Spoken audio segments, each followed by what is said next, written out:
que o Arrascaeta tem de tão diferente? A gente sabe que ele é diferente, mas qual é aquela coisa que você fala assim, o Arrascaeta tem isso que é o que potencializa o talento dele?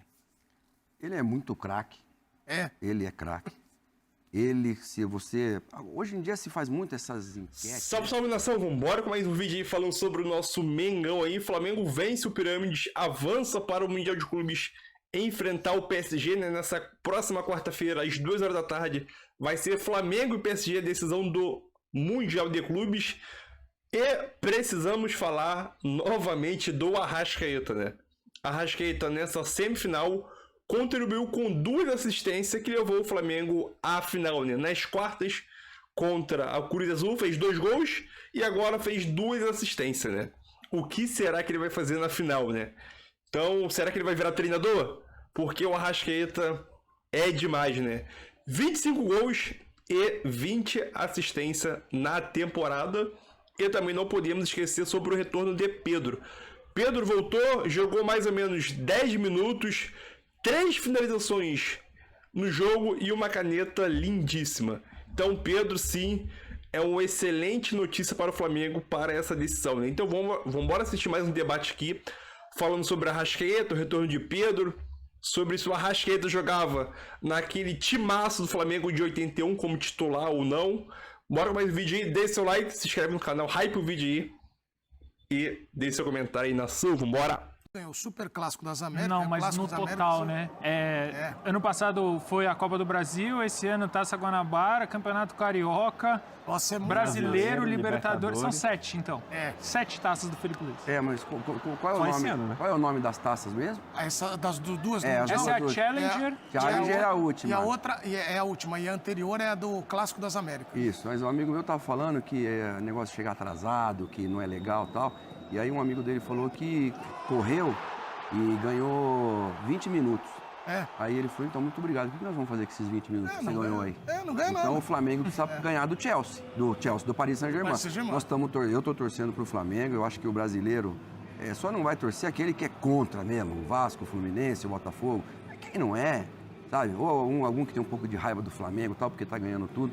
Mas tem que ganhar do Paris, porque senão a Challenger e a outra, como que chama, Marcelo? Derby das Américas. E o Derby das Américas vai ser igual esses 20 minutos que o cara ganhou, não vai servir pra nada. Mas sabe o que foi mais interessante nesse jogo de hoje? O Flamengo ganhou jogando o suficiente para isso. E ainda assim foi uma grande partida. Eu tive essa impressão que eles seguraram um pouco ali, não colocaram a quinta marcha, sabe? Exatamente. A quarta e já tá legal. E isso foi muito inteligente da parte do Felipe Luiz. E talvez essa tenha sido a melhor chance do Pirâmides no jogo, inclusive. No final do primeiro tempo, uma saída de frente, um erro do posicionamento defensivo do Flamengo, algo que tem sido raro nos últimos jogos. A gente tem que destacar esse trabalho não só pelos gols do Danilo e do Léo Pereira hoje, mas pelo que a equipe vem desempenhando ao longo da temporada. Então, foi um Flamengo hoje que jogou para vencer esta partida, construiu o resultado. O Pirâmides tem um teto técnico mais baixo, e aí esse segundo gol também, bela jogada trabalhada do Danilo, tem uma participação importante do Jorginho, que fala para o Danilo correr por fora ali da aglomeração da grande área. Tem uma colaboração do goleiro, claro, mas o zagueiro do Flamengo conseguiu... Natal é preso, Nick! Conseguiu chegar inteiro para fazer o cabeceio e fez o segundo gol. Mais uma participação do Danilo efetiva em jogos decisivos. Já tinha sido assim na Libertadores. Destaque para o Léo Pereira também, não só pelo gol, mas como essa dupla de zaga do Flamengo tem muita qualidade para jogar. Se você pega a estatística do jogo, a posse de bola ela não é tão diferente assim de um para o outro. Mas o quanto essa zaga, esse sistema defensivo é capaz de construir o jogo, sair com a bola dominada sempre por dentro. E o Jorginho no meio de campo, por mais que a participação dele muitas vezes pareça discreta entre muitas aspas, ele é fundamental para dar o dinamismo. Porque fica o Alexis Sandro como um lateral que vira zagueiro pela esquerda na saída de bola, libera o Varela no ataque e o Jorginho sai distribuindo o jogo. Ele é o dínamo desse meio de campo do Flamengo. Jogou bem hoje, não tinha por que acelerar e ter um desgaste físico maior. E fica essa expectativa para quarta-feira agora. Ô Silas, eu quero dar os parabéns pro Rodrigo Caio, porque ele é o treinador do setor da defesa. Hoje nós vimos 2 defensores fazendo os gols do Flamengo. A gente viu o Flamengo sendo campeão da Libertadores com um gol de cabeça de um defensor. Então, Silas, eu acho que esse olhar aí do Rodrigo Caio, ele acrescentou muito pro Flamengo, né? Ainda mais nesse tipo de jogada, né? O Rodrigo Caio sempre foi um craque na defesa, sempre foi um craque da defesa, um cara muito honesto jogando bola, e quase que o Pedro faz o gol. Eu Edu, né, Matheus e Celso, eu vejo o seguinte, o Flamengo, ele tem uma defesa boa, para mim não é das melhores, é uma defesa boa. Agora, por que ela é muito boa? Porque o Rossi, quando precisa dele, ele comparece. No jogo contra o Racing, ele pegou muito. No jogo contra o Estudiantes de La Plata, ele pegou muito. E hoje a gente viu duas defesas aí, também, que quando... Claro, a defesa não vai conseguir o tempo todo ser efetiva os 90 com os acréscimos. Mas quando ela é vazada, o grande goleiro, ele aparece, assim como aparece o Courtois, assim como apareceu o goleiro da seleção alemã por muito tempo, o Neuer, e a gente falou muito dele. Então, assim, o Flamengo tem isso. Agora, um cara, pra mim, tá jogando muito, além de outros, que é o Carrascal. O Carrascal, ele não aparece tanto, ele não é um cara goleador, né? Mas é um cara que ajuda a comandar o meio-campo. Que é um cara já muito conhecido, obviamente, por tudo que fez. O Rodrigo Caio, recentemente, né, o último, estava no Grêmio, né, já atuou como zagueiro no Grêmio, tentou continuar a carreira, não conseguiu, e aí ele vira esse, entre aspas, mago das bolas paradas do Flamengo, assim como a gente estava vendo agora o jogo do Arsenal, né, o Nicola Jover, que é o cara das bolas paradas do Arsenal, o cara das bolas paradas é o Rodrigo Caio. Agora, tem algo muito interessante na coletiva do Felipe Luiz que ele dá hoje, que ele fala... o mérito não é meu, o mérito não é do Rodrigo Caio, o mérito é dos jogadores. Claro que ele está tirando um pouco o peso dele e está entregando mérito a quem de fato merece, né? Que são os caras que executam as jogadas em campo. Mas eu acho muito interessante o Felipe Luiz fazer isso, porque no fim das contas não adianta nada você desenhar uma jogada ensaiada e a gente vê os desmarques como eles são. A todo momento o Danilo, e o Matheus falou muito bem isso, existe a comunicação entre os jogadores, mas você vê que a bola ela é programada para ir naquele exato lugar e, assim como foi na final da Libertadores, há um desmarque e o Danilo chega a toda velocidade na bola com a possibilidade de subir e aí ele cabeceia e tem a falha do goleiro, mas o goleiro está muito mais suscetível ao erro quando você permite o seu jogador a dar pelo menos uns 5, 6 metros de pique para chegar na bola inteiro, como o Danilo chegou, como ele chegou na final da Libertadores, em que não houve falha do goleiro. Então, assim, são as bolas paradas decidindo de novo, mas eu acho que, para além disso, o que mais me chamou a atenção foi um Flamengo que a gente viu, por exemplo, contra o Sport, que teve dificuldade antes das expulsões, né, de construir contra um time um pouco mais fechado, viu contra outros times o Flamengo com essa dificuldade de construir, e aí acho que o Jorginho ele precisa ser realmente exaltado, como o Matheus exaltou, porque ele é o cara que ele vai acelerar quando precisa, ele vai desacelerar quando não precisa de tanta velocidade, ele é o cara das inversões nesse time do Flamengo, ele é o cara que dita realmente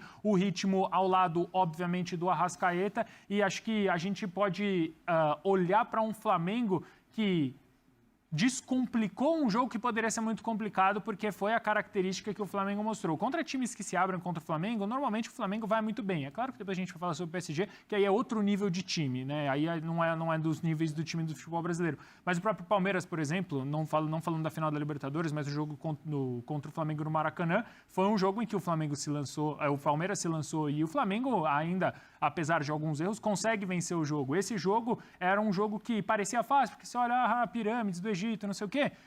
Tem os jogadores, tecnicamente falando, são inferiores, mas era um jogo complicado também. E o Flamengo consegue destravar o jogo com uma naturalidade absurda. O Flamengo venceu os 2 jogos do Mundial e se perde é vexame e se ganha não precisa comemorar. Eu não gosto dessa abordagem, porque a gente viu vários e vários times sul-americanos, virou raro, né, nos últimos anos. Alguns brasileiros, o próprio Palmeiras, que alguns é o maior sequer rival... chegaram. Exato, exatamente isso que eu estou falando. Sequer chegaram na final. Então, sim, o que o Flamengo fez precisa ser celebrado, precisa ser comemorado. Responsabilidade dos jogadores, os executores e da comissão técnica do Flamengo. A gente está acompanhando aqui a torcida do Flamengo, comemorando muito no Rio de Janeiro e no mundo todo. Antes de você falar, Matheus, sem quebrar o seu raciocínio, o Renato Senise está chegando com as sonoras, né, os personagens desse jogo do Flamengo vencendo o Pirâmides por 2-0. Vamos acompanhar. Renato Senise, para vocês, a gente fala, um personagem que eu queria ouvir de vocês três, características dele, que é o Arrascaeta. O Arrascaeta, dos 4 gols do Flamengo nessa competição, ele participou dos 4. Então, é um cara que é muito especial, isso ninguém nega, mas ele tem assistências que levam às fases seguintes, à decisão. Ô Silas, você jogou nesse setor do campo. O que o Arrascaeta tem de tão diferente? A gente sabe que ele é diferente, mas qual é aquela coisa que você fala assim, o Arrascaeta tem isso que é o que potencializa o talento dele? Ele é muito craque. É? Ele é craque. Ele, se você... Hoje em dia se faz muito essas enquetes, né? Essas pesquisas, fulano, ciclano. Vamos comparar os números 10. Para mim, ele é gênio. É. Ele passa de craque para gênio porque ele tem visão de jogo, ele tem gols bonitos, ele tem calma, ele tem assistências. Então, o Flamengo não tem um substituto para ele já faz tempo. Já se tentou muito, todas as vezes que a gente viu o Flamengo caindo de produção, muitas vezes porque o Arrascaeta não estava em campo, ele teve lesões, mas ele não demonstrou isso só no Flamengo, não. Ele demonstrou isso no Mundial. Aí foi um presente que ele recebeu, né? A gente falando de defesa, fazer coisa errada, ó. A gente viu aí o Marcelo também na final do Fluminense, vai no começo do jogo também fazer um lançamento e acaba dando um presente, e ali o Fluminense acaba perdendo o jogo.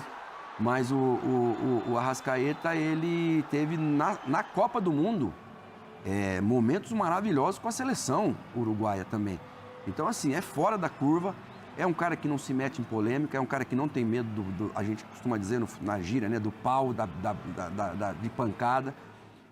Participa muito quando o Flamengo está sem a bola, mas não é necessária aquela participação. Sabe, um João Gomes, por exemplo, quando o Flamengo teve o João Gomes ali, que era o caça-craque, né? Era o que marcava o 10 contrário. Ele não precisa fazer isso. E eu acho até que pela idade que ele está, ele não pode nem atravessar a rua para ele não cansar muito. Ele tem que ficar bem descansadinho ali para a bola chegar nele.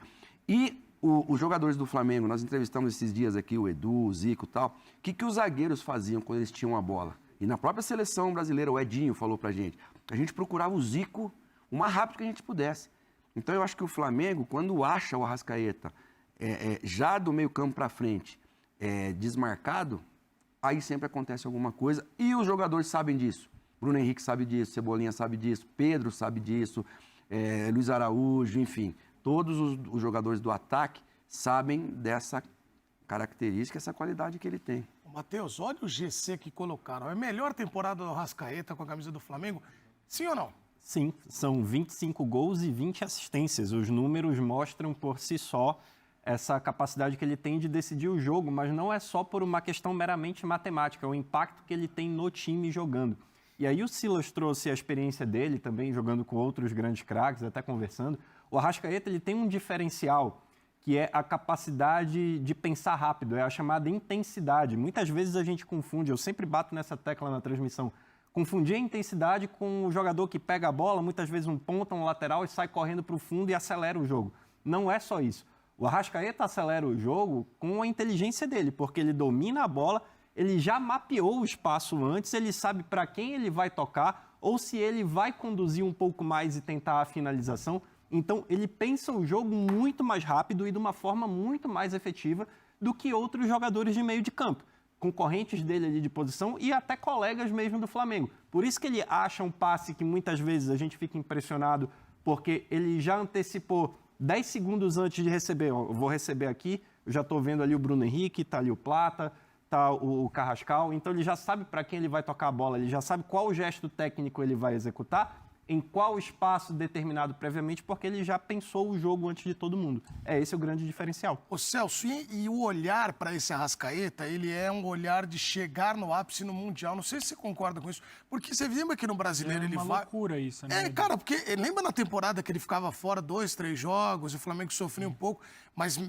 Cogitou-se não renovar o contrato dele. Exato. E, não, tem que procurar, foram procurar no mercado, um cara para o lugar, mas ele chega fisicamente melhor. melhor, né? Chega fisicamente melhor, Edu. São 76 jogos do Flamengo nessa temporada, né? E aí é por isso que quando a gente vai falar, e até mesmo já pensando no jogo contra o Paris Saint-Germain, se o Flamengo tomar de 3, 4 gols, tá longe de ser o fim do mundo, porque sim, o PSG, os jogadores também estão cansados, mas os jogadores tiveram ali um período mínimo de férias diferente do Flamengo. É verdade que lá os jogadores todos praticamente jogam a data FIFA, alguns descansam também, mas nem se compara, né, a exigência do Flamengo. A gente está falando de um Arrascaeta que já não está mais no seu auge físico, acho que no auge técnico ele está, e eu concordo muito com o que disse o Matheus, mas acho que ele consegue chegar tão bem preparado também porque a estrutura do time favorece demais ele. Não é um Arrascaeta de outros momentos que a gente viu, por exemplo, com outros treinadores, que ele precisava descer no pé do zagueiro toda hora, receber essa bola e armar, não. Hoje a gente olha um Flamengo que, independentemente do zagueiro que jogar, né, o Léo Pereira tem sido titular incontestável, mas se jogar o Léo Ortiz ou então se jogar o próprio Danilo, que hoje de novo foi muito importante, são caras que começam a construção desde lá de trás. Tem um Pulgar e um Jorginho que a gente já rasgou elogio aqui, não precisa ficar batendo nessa mesma tecla, mas a bola ela também chega muito mais redonda para o Arrascaeta não precisar ser aquele jogador que a todo momento, sem bola, precisa pressionar, marcar. Ele também não é dos que mais pressiona. Ele melhorou muito nisso. Aliás, acho que todos os jogadores do Flamengo, até o próprio Pedro depois do arranca-rabo que teve com o próprio Felipe Luiz, melhorou bastante, mas ele é um jogador que se preserva muito mais porque o sistema favorece ele. E aí você tem o Arrascaeta na zona do campo que você pode ser mais perigoso. Você tem o Arrascaeta na zona do campo que ele consegue participar de 45 gols, né? Com 25 gols, 20 assistências, a melhor temporada dele em números em 60 jogos, 62 jogos, se eu não me engano, que ele fez. Então, assim, é espetacular. É também mérito do trabalho do Felipe Luiz em entender. Eu tenho esse cara que ele é muito bom perto da área. É o eterno debate do Neymar no Santos, por exemplo. Lógico que o Santos fica muito melhor quando o Neymar baixa para receber a bola no pé do zagueiro. A criação fica muito mais limpa, mas você não tem um cara lá na frente que finaliza. O Flamengo tem esse cara que finaliza. Não, e detalhe também, né?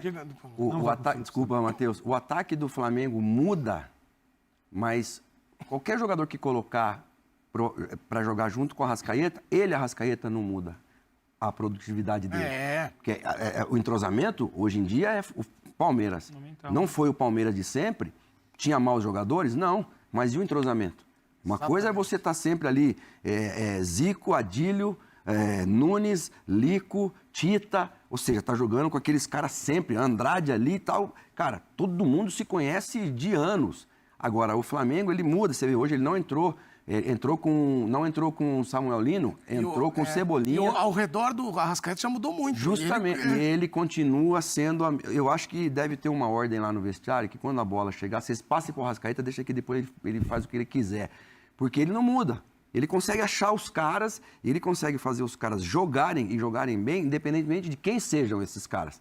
E isso, cara, é muito mérito. É o que o Matheus falou. Ele pensa na frente, o jogador comum, ele vê a jogada.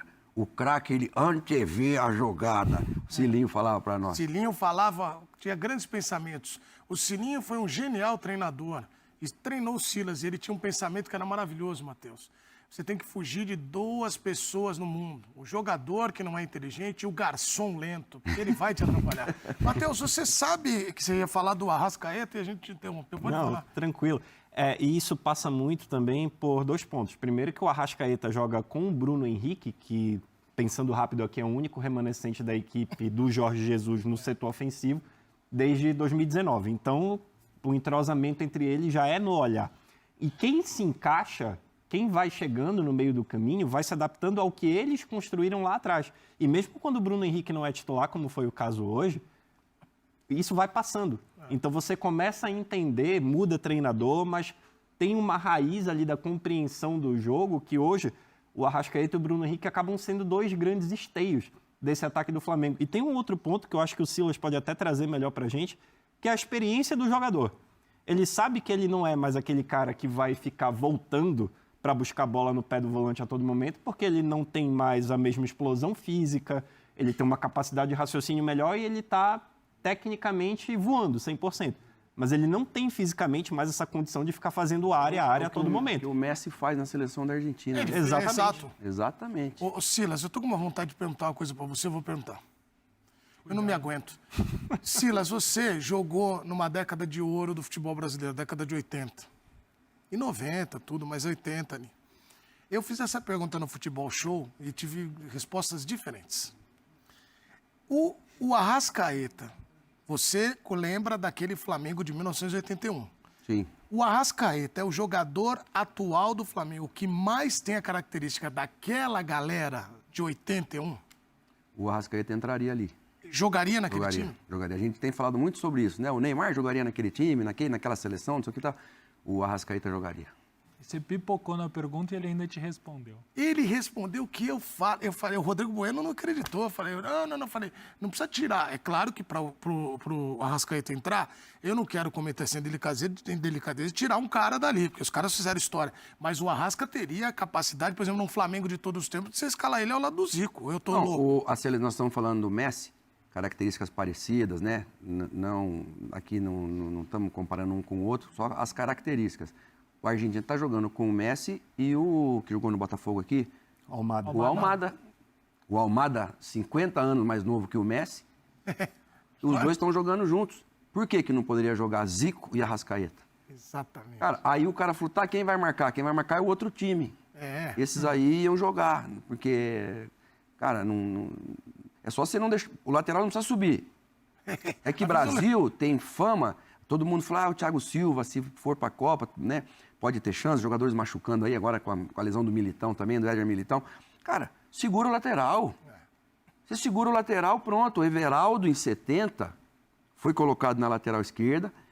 Marco Antônio, muito bom jogador, foi sacado. Piazza saiu de volante para zagueiro junto com o Brito, para poder jogar o Clodoaldo. E jogaram 5 números 10. Isso, no meio ali. do time. O Everaldo era o cara que segurava para fazer o terceiro zagueiro e quando o Carlos Alberto Torres começou a subir. Então é tudo experiências que o Zagallo já tinha tido anteriormente.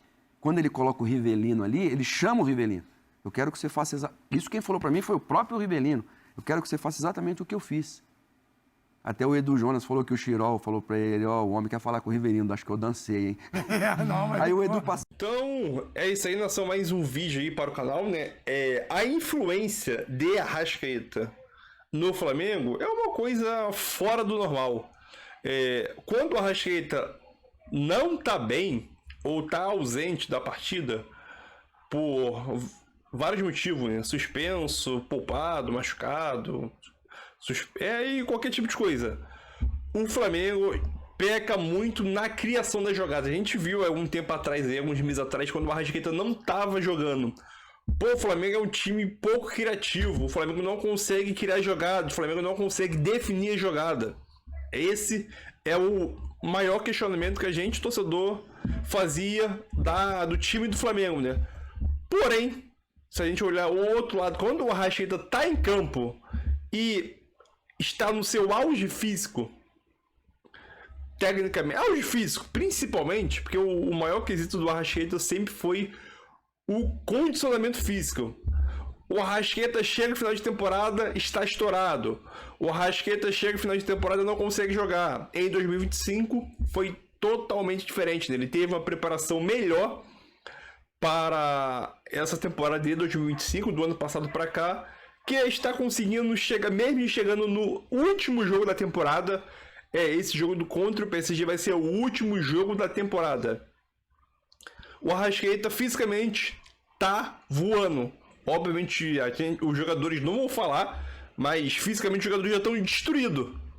Mas aparentemente, quando a gente olha para o campo, vê que o Arrascaeta, mesmo no final do jogo ali, ele consegue dar um pique, consegue marcar pressão.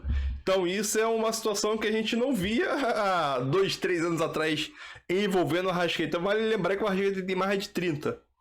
Então geralmente é um quesito mais para a gente ficar mais preocupado, porém com o departamento médico do Flamengo lá tomando conta dele ali. Então ele, obviamente, ele faz várias situações fora dos gramados, né, para poder se manter muito bem fisicamente. E o que ele está fazendo para dar os parabéns. Espero que ele consiga manter esse ritmo na temporada que vem, né? Porque vai lembrar, né, tanto para o Flamengo e para o jogador que tem Copa do Mundo, né? Então, obviamente, ele vai querer disputar a Copa do Mundo com o Uruguai. E, na minha opinião, ele já está convocado para a Copa do Mundo, né? A não ser se acontecer alguma coisa grave, né? entendeu? Principalmente de lesão. Mas fora isso, o Arrascaeta está na Copa. E falando sobre o Pedro voltou, jogou mais ou menos 10 minutos, como disse no início do vídeo, e é o cara que mais finalizou no Flamengo. Ele teve 3 finalizações, uma bloqueada e 2 no alvo. Uma quase ele fez gol, né? Ainda deu uma caneta ainda nos acréscimos já do segundo tempo. Então, quando o Pedro entra, a gente vê que a dinâmica do Flamengo muda. O Pedro, ele consegue fazer o pivô, o Pedro consegue ser um cara armador também, ele é o centroavante, que ele consegue armar a jogada. Ele não é só finalizador. Então, o Pedro, nesse time do Flamengo, com o retorno dele, aumenta muito o patamar do Flamengo.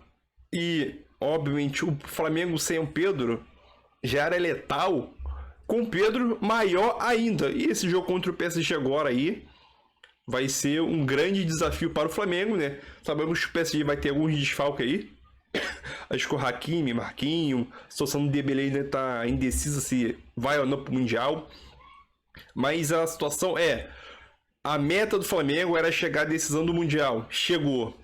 Agora a meta do Flamengo é fazer um jogo duro contra o PSG e buscar a vitória. A meta do Flamengo é essa. Eu sei que o Felipe Luiz aprendeu com os erros que ele cometeu diante do Bayern de Munique na Copa do Mundo.